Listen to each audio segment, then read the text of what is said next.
श्री शिवाय नमस्तु भयम। दोस्तों, जैसा कि आप सभी लोग जानते हैं कि 23 जनवरी 2026 शुक्रवार को पड़ रही है माघ महीने की शुक्ल पक्ष बसंत पंचमी व्रत और सरस्वती पूजा, जो बहुत ही खास है। और दोस्तों, ये वो तिथि है जो कि माघ महीने में शुक्रवार को पड़ रही है, तो इस दिन का महत्व और भी अधिक बढ़ जाता है। पूज्य गुरु जी ने कहा है कि अगर कभी भी मौका लग जाए और माघ महीने की बसंत पंचमी व्रत शुक्रवार को पड़ जाए तो इस दिन आपको 11 गेहूं के दाने वाला उपाय जरूर करना चाहिए, क्योंकि ऐसा संयोग बहुत ही कम आता है।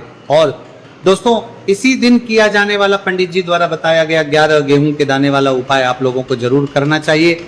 और अगर आप लोगों ने इस उपाय को नहीं किया है या किसी कारणवश नहीं कर पाए हो तो बसंत पंचमी के दिन इस उपाय से मत चूकना। दोस्तों देखिए, ये दिन इतना खास होता है, इतना महत्वपूर्ण होता है। देखा गया है कभी कभी बड़े बड़े पूजा पाठ अनुष्ठान से जो मनोकामना पूर्ण नहीं होती है, वो माघ महीने के शुक्रवार के दिन एक छोटे से करने से ही आपकी मनोकामना पूर्ण हो जाती है। और बहुत सारे लोगों ने इस उपाय को किया भी है और उनको इस सारे उपाय को करने का फल भी जरूर मिला है। अगर आप लोग भी इस उपाय को बसंत पंचमी के दिन करना चाहते हैं तो आप इस उपाय को पहले अच्छे से समझ लेना, सुन लेना, उसके बाद करना। आपको इस उपाय का फल जरूर मिलेगा। देखना, आपकी सभी मनोकामनाएं पूरी हो जाएंगी। दोस्तों, हम आपको यहाँ पर बता दें कि ये जो गेहूं के दाने वाला उपाय, ये उपाय पंडित जी ने अपनी अभी की शिव महापुराण की कथा में ही बताया है। और इस उपाय को करने से आपके घर में चाहे किसी भी प्रकार की दुख और समस्या क्यों ना चल रही हो, आपको उसका कारण भी नहीं पता है कि भाई ये समस्या किस कारण से चल रही है। उसका कुछ भी कारण हो सकता है, जैसे पितृदोष हो सकता है, काल सर्प दोष हो सकता है, या किसी भी तरह का मंगल दोष भी हो सकता है, और भी बहुत तरह के दोष होते हैं, कुछ भी हो सकता है। पर आपको इसको करने के लिए अपने दोष को पता लगाने की भी जरूरत नहीं है। आपके घर में किस कारण से इतनी दुहक और परेशानी आ रही है, वो भी आपको पता लगाने की जरूरत नहीं है। बस शुक्रवार के दिन इस उपाय को कर लेना, क्योंकि इसी एकमात्र उपाय को करने से आपके पूरे घर परिवार में सुख और शांति हो जाएगी। आपके घर में अच्छे अच्छे काम होने लगेंगे। आपकी जो भी मनोकामना होगी वो भी धीरे धीरे करके पूर्ण होना शुरू हो जाएंगी। अब हम समझते हैं इस गेहूं के दाने वाले उपाय को आपको करना कैसे है, किसको करना है, किस समय करना है और कैसे करना है। देखो, उपाय बिल्कुल आसान है, बस समझने वाली बात है। ध्यान से समझिए, उसके बाद ही आप लोग जो है इस उपाय को जरूर कीजिएगा।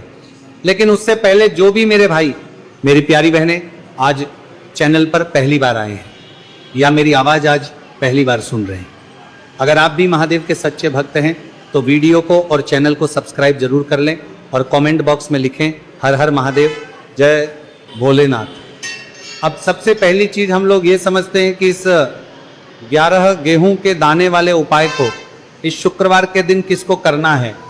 तो देखिए, इस उपाय को घर के सभी सदस्यों को करने की बिल्कुल भी ज़रूरत नहीं है। घर में से कोई एक मुख्य बड़ा सदस्य ही इस उपाय को करेगा तो उस घर परिवार के सभी सदस्यों को इस उपाय को करने का फल मिल जाएगा। पर वो बड़ा सदस्य कौन होगा, कौन व्यक्ति इस उपाय को करेगा, तो यहाँ पर देखिए हम आपको बता दें, घर की बड़ी माताएं बहनें होंगी। घर की बड़ी माताओं बहनों में से कोई भी एक माता बहन इस वाले उपाय को कर सकती है। अपने पूरे घर परिवार के लिए घर में सभी सदस्यों को इस उपाय को करने की जरूरत नहीं है। मात्र घर की जो बड़ी माताएं बहनें हैं उनमें से कोई भी एक माता बहन इस वाले उपाय को करेगी तो उसके घर परिवार के पूरे सदस्यों को इस उपाय का फल मिलेगा। अगर किसी कारणवश माताएं बहनें घर में उपस्थित ना हो या वो इस उपाय को कर रही हो, कुछ दिक्कत हो, तो भाई उस जगह पर फिर घर का कोई बड़ा व्यक्ति भी इस उपाय को कर सकता है। माताओं बहनों के कहने का मतलब ये था कि माताएं बहनें घर की लक्ष्मी होती। जब घर की लक्ष्मी कोई उपाय करती है तो निश्चित ही भगवान शिव जी बहुत जल्दी प्रसन्न होते हैं और उपाय का फल में बहुत जल्दी और बहुत बड़ा करके भी यहाँ पर देते हैं। तो आप लोग ये बात समझ गए होंगे। अब हम ये बात समझते हैं इस वाले उपाय को हमें करना किस समय है। इस 11 गेहूं के दाने वाले उपाय को हमें इस शुक्रवार बसंत पंचमी के दिन करना किस समय। तो देखिए, इस उपाय को करने का जो समय है शाम का समय है। अब देखिए, यहाँ पर हम मुख्य रूप से सुबह का समय नहीं बोलेंगे, क्योंकि देखिए ये जो नया साल है और आप सभी लोग जानते हैं इसका शाम का जो समय होता है ना, इस दिन भगवान शिव और माता पार्वती जी का सबसे प्रिय दिन होता है। तो आप लोग इस गेहूं के दाने वाले उपाय को शाम के समय में कर सकते हो। और देखो, अगर सुबह करोगे तो आप 8 बजे से 11 बजे के मध्य उपाय को कर सकते हो। और देखो, अगर शाम के समय कर रहे हो तो इस दिन जरूर शाम के समय का ध्यान रखना कि रात के 6 बजे से लेकर 7 बजे के बीच में अगर आप इस उपाय को कर सकते हो तो बिल्कुल कर लेना। पूरी कोशिश करना, आपको उपाय का फल जरूर मिलेगा। ये बात आपको समझ आ गई। अब बात करते हैं उपाय की।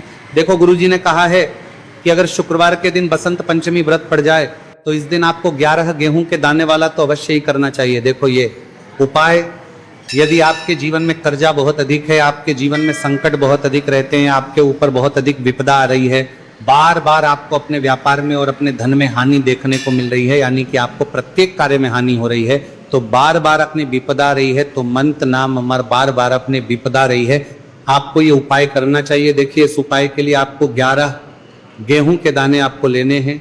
ठीक है, 11 लेने के बाद में आपको जरूरत होगी चावल के दानों की। 11 चावल के दाने और 11 गेहूं के दाने, और चावल के दाने खंडित नहीं होने चाहिए। अब आप कहोगे भैया गेहूं कहाँ से लेने हैं? देखो, आपको किसी भी किराना स्टोर पे गेहूं के दाने मिल जाएंगे, जाके ले लेना। ठीक है ना? 11 गेहूं 11 चावल के दाने लेने हैं। साथ ही साथ आपको एक तांबे का लोटा लेना है और उस तांबे के लोटे में आपको जल भरना है। जल आपका खुद के घर का होना चाहिए, मंदिर का नहीं होगा। अब आप ये सब सामग्री लेकर पहुंच जाओगे महादेव के शिवलिंग के पास में। शाम के टाइम पे प्रदोष काल में देखो, जब आप ये उपाय कर रहे हो तो अपना फेस रखना उत्तर दिशा, नॉर्थ डायरेक्शन की तरफ। अब यहाँ पे जो मैं आपको क्रम बताने जा रहा हूं ना, उस मेरे क्रम को बहुत ध्यान से सुनिए। महादेव को अगर कोई सबसे प्रिय है ना, तो उनकी सबसे छोटी पुत्री, जिनका नाम है माता अशोक सुंदरी, जो आपके पास में चावल के 11 दाने हैं ना, चावल के 11 दानों को माता अशोक सुंदरी के स्थान पर आपको अपना नाम और गोत्र बोलते हुए समर्पित कर देने हैं, है ना। चावल के दानों को रखने के बाद में जो आपके पास में तांबे का लोटा है ना, उस तांबे के लोटे को कहीं पे भी हम जल नहीं चढ़ेंगे। सिर्फ और सिर्फ माता पार्वती का जो हस्तकमल आपको दिख रहा है, यहीं पे गोल गोल आपको समर्पित करना है, उसी जल को, और कहीं नहीं। ना तो माता अशोक सुंदरी के स्थान पर, ना तो के ऊपर, सिर्फ आपको यहाँ पे गोल गोल जलाधारी पर आपको उस जल को समर्पित करना है। अब आपके पास में बचे हुए हैं 11 गेहूं के दाने और बचे हैं, उन्हीं 11 गेहूं के दाने को आपको अपनी मनोकामना, अपने विशेष कहते हुए महादेव के शिवलिंग के ऊपर अगर आप बसंत पंचमी के दिन प्रदोष काल में समर्पित कर देते हैं, तो आपकी जो भी मनोकामनाएं होंगी, जो भी विश होंगी, महादेव पूरी जरूर करते हैं। अन्न समर्पण करने से, उस खासकर गेहूं को समर्पण करने से हमारी इच्छाएं पूरी होती हैं। और अगर वो दिन बसंत पंचमी का दिन हो, तब तो इससे सुंदर संयोग कुछ भी नहीं हो सकता आपकी इच्छाओं को पूरा करने के लिए। बहुत स्पेशल, बहुत प्यारा सा उपाय आप सभी को जरूर करना है। ध्यान में रखिएगा, ये उपाय प्रदोष काल में करना है। देखो, गुरुजी ने कहा है भगवान शिव के शिवलिंग पर 33 कोटि देवी देवताओं का वास होता है। अगर हम लिंग के सामने कुछ भी उपाय करते हैं तो हमारे सभी देवी देवता हमसे खुश हो जाते हैं। ये उपाय आपको अवश्य करना है। देखो, सुबह के टाइम नहीं कर सकते, ठीक है। अब बात करते हैं अगले उपाय की। देखिए, इस उपाय के लिए आपको 2 दीपक लेने होंगे। दोनों ही दीपक आप मिट्टी के भी ले सकते हैं, और दोनों ही दीपक आप शुद्ध आटा मढ़कर उनके भी तैयार कर सकते हैं। अब दोस्तों, दोनों ही दीपक के अंदर आपको शुद्ध घी का प्रयोग करना होगा, और एक दीपक अंदर आपको गोल रुई की बाती का प्रयोग करना होगा, और एक दीपक के अंदर आपको लंबी बाती का प्रयोग करना होगा। लंबी बाती वाले दीपक के अंदर आप मौली वाला जो धागा आता है कलावा का, उसकी बाती का प्रयोग भी आप लंबी बाती वाले दीपक के अंदर कर सकते हैं। देखिए, 2 दीपक वाला ये चमत्कारी उपाय केवल शुक्रवार की रात्रि में ही किया जाता है, इसीलिए आपको इस उपाय को बहुत ही ध्यान से समझना। इसी के साथ में आपको एक चुटकी काले तिल के दाने लेना है, और इसी के साथ में आपको मात्र एक चुटकी हल्दी भी लेनी होगी। अब दोस्तों, ये सभी सामग्री लेकर के आपको रात्रि के समय पहुंच जाना है अपने घर में।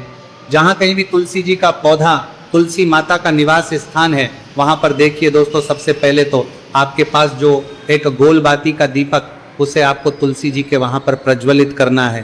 दीपक को प्रज्वलित करते समय आपको ओम नमो भगवते वासुदेवा या इस मंत्र का 11 बार जाप कर लेना है। अब देखिए दोस्तों, आप जो एक चुटकी काले तिल के दाने लेकर के आए हैं, उन्हें आपको अपने सीधे हाथ में रखना है, और जो आपने गोल बाती वाला दीपक प्रज्वलित किया है माता तुलसी जी के वहां पर, उसके ऊपर से आपको इन एक चुटकी काले तिल को घड़ी की दिशा में घुमाना है। आपको अपना नाम और अपनी गोत्र को बोल देना है, और फिर आपको इन काले तिल को उससे जलते हुए दीपक के अंदर डाल देने हैं। देखिए, काले तिल भगवान विष्णु के पसीने से उत्पन्न हुए हैं, और जब हम यह दीपक रात्रि में प्रज्वलित करते हैं तो इससे हमें हमारे कर्ज में राहत मिलती है, हमारे जीवन में धन प्राप्ति के नए नए मार्ग खुलते हैं, हमारा अगर कोई भी कार्य रुका हुआ है तो वह भी परिपूर्ण होता है। देखिए गोलबाती का जो दीपक है, विशेषकर हम माता तुलसी के वहां पर भगवान विष्णु और माता लक्ष्मी के निमित्त प्रज्वलित कर रहे हैं। इस प्रकार से आपको ये दीपक प्रज्वलित कर देना है। अब जो आपके लंबी बाती का दीपक है, एक चुटकी हल्दी है, तो इससे आपको लेकर के पहुंचना है अपने घर के मंदिर में। आपके घर के मंदिर में माता लक्ष्मी की जो भी प्रतिमा ही मूर्ति है, उनके सामने सबसे पहले तो आपको ये लंबी बाती का दीपक रखना है। फिर आपको दीपक को प्रज्वलित कर देना है। दीपक को प्रज्वलित करते समय आपको महालक्ष्मी इस मंत्र का जाप करते रहना है। अब दोस्तों, आपके पास जो एक छुटकी हल्दी है उसे आपको अपने सीधे हाथ में रखना है, और इस एक छुटकी हल्दी को आपको उस दीपक के ऊपर से 11 बार घड़ी की दिशा में घुमाना है, और आपको महालक्ष्मी नमः मंत्र का जाप करते रहना है, और इस एक छुटकी हल्दी को आपको उसे दीपक के अंदर डाल देना है। देखिए, एक चुटकी हल्दी वाला जो दीपक है आपके जीवन से दुर्भाग्य को समाप्त करता है, माता लक्ष्मी की आपको कृपा प्राप्त करवाएगा, धन प्राप्ति के आपके जीवन में नए मार्ग बनाएगा। देखो, अगला उपाय है वो भी बहुत ज्यादा खास है। तीनों उपाय को आप जरूर सुनना, क्योंकि जो आपको अच्छा लगे वो उपाय आप कर सकते हैं। देखिए, इस उपाय के लिए आपको 2 हरी इलायची लेनी होगी। हरी इलायची आपको साबुत लेनी है, खंडित नहीं होनी चाहिए। और इसी के साथ में आपको मात्र थोड़ा शहद लेना है। शहद आपको मात्र आधा चम्मच या फिर उससे भी कम ले लेना है। और इसी के साथ में आपको एक दीपक ले। दीपक आप चाहे तो मिट्टी का भी ले सकते हैं, और आप चाहे तो शुद्ध आटा मढ़कर उसका दीपक भी आप तैयार कर सकते हैं। इस दीपक के अंदर आपको मौली का जो धागा आता है कलावा का, उसकी बाती का प्रयोग करना होगा। यानी कि इस दीपक के अंदर आपको लाल रंग की बाती का प्रयोग करना होगा, और इस दीपक के अंदर आपको शुद्ध घी का प्रयोग करना होगा। अब ये सारी सामग्री लेकर के आपको अपने घर में जो भी मंदिर है वहां पर पहुंच जाना है, और आपको माँ लक्ष्मी के किसी भी स्वरूप के सामने बैठ जाना है। अगर माता लक्ष्मी की फोटो है, माता लक्ष्मी की प्रतिमा है, तो उनके सामने आपको बैठ जाना है। अगर माता पार्वती की प्रतिमा है तो उनके सामने आपको बैठ जाना है, यानी कि किसी भी माता के स्वरूप के सामने आपको बैठ जाना है। अब देखिए, सबसे पहले तो आपको माता रानी के सामने से चावल की ढेरी बना देनी, यानी कि सी अक्षत के दाने आपको माता रानी के सामने रखना है। उसके बाद आप एक दीपक लेकर के गए हैं, उस दीपक को आपको उन्हीं चावल के दानों के ऊपर रख देना है, और फिर इस दीपक को आपको माता रानी के सामने प्रज्वलित कर देना है। देखिए, इस दीपक को प्रज्वलित करते समय आपको लक्ष्मी नम इस मंत्र का लगातार जाप करते रहना है। दीपक को प्रज्वलित करने के बाद आप जो 2 हरी इलायची लेकर के गए हैं, उसमें से 1 हरी इलायची को तो आपको उसी दीपक के अंदर डाल देनी है, और वहीं पर आपको से कम 21 बार ओम महालक्ष्मी नमः इस मंत्र का जाप कर लेना है। अब आपके पास जो शहद है और 1 हरी इलायची है, उसे सीधे आपको लेकर के पहुंच जाना है भगवान शिव के मंदिर में। पूज्य गुरु जी ने बताया है कि यह उपाय आपको सिर्फ और सिर्फ शाम के समय ही करना होगा। शाम को जब भी सूर्यास्त का समय होता है तो उस समय आपको ये उपाय करना है।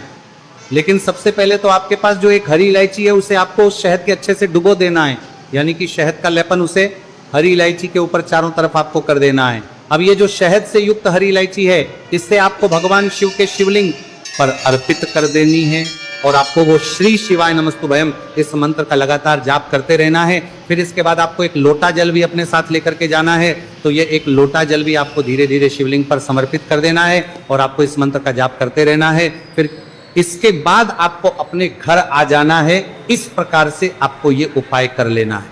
तो चलिए दोस्तों, जान लेते हैं गुरुजी द्वारा बताए गए दूसरे उपाय के बारे में। देखिए, इस उपाय के लिए आपको लेना है 11 चावल के दाने। गुरुजी ने कहा है चावल के दाने खंडित नहीं लेने हैं, बिल्कुल साबित होने चाहिए। उसके साथ में आपको लेना है एक बेलपत्र।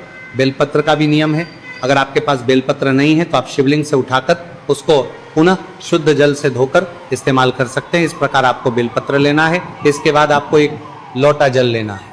अब ये सब सामग्री लेकर आपको जाना है महादेव के मंदिर में। देखो, अब आपको उत्तर साइड में खड़े हो जाना है, और सबसे पहले आपको एक बेलपत्र अपने हाथ पर और 11 चावल दाने रखकर शिवलिंग के ऊपर अपना नाम और गोत्र बोलते हुए समर्पित कर देना है, और का लगातार जाप करना है। अब आपको जो 1 लोटा जल साथ में लेकर आए थे, उसे धीरे धीरे बेलपत्र और चावल दाने के ठीक ऊपर आपको समर्पित करते जाना है, और शिव पुराण के मूल मंत्र श्री शिवी का 11 बार जाप करना है, और अपनी मनोकामना बोलते जाना है। देखो, बस छोटा सा उपाय करना है, देखना एक दिन आपके सब काम बनने लग जाएंगे। गुरुजी का बहुत ही विशेष उपाय है। चलते हैं तीसरे उपाय के। देखिए, देखो, इस उपाय के लिए आपको लेना है एक गोलबाती का दीपक। आप चाहे तो मिट्टी का ले सकते हैं या फिर घर से शुद्ध आटा मढ़कर उसका दीपक आप तैयार कर सकते हैं। इसके बाद आपको लेना है शुद्ध गाय का घी। अगर वो नहीं है तो कोई भी देसी घी इस्तेमाल कर सकते हैं, जिससे आपको दीपक प्रज्वलित करना है। देखो, अब ये सब सामग्री लेकर आपको जाना है प्रदोष काल में आपके घर पर तुलसी जी के घेरे के पास में। देखो, ये उपाय तो आपको अवश्य करना है। देखो, वहां पहुंच सबसे पहले वो दीपक आपको प्रज्वलित कर देना है और ओम नमो भगवते वासुदेवाय नमः का 11 बार जाप करना है। उसके बाद आपको अपने सीधे हाथ में थोड़ी हल्दी लेकर उस दीपक में अपना नाम और गोत्र बोलते हुए डाल देना है। उसके बाद माता लक्ष्मी से आपको प्रार्थना करना है कि हे महालक्ष्मी, हमारी सभी दुख तकलीफों को दूर करो। हे महादेव, हमारी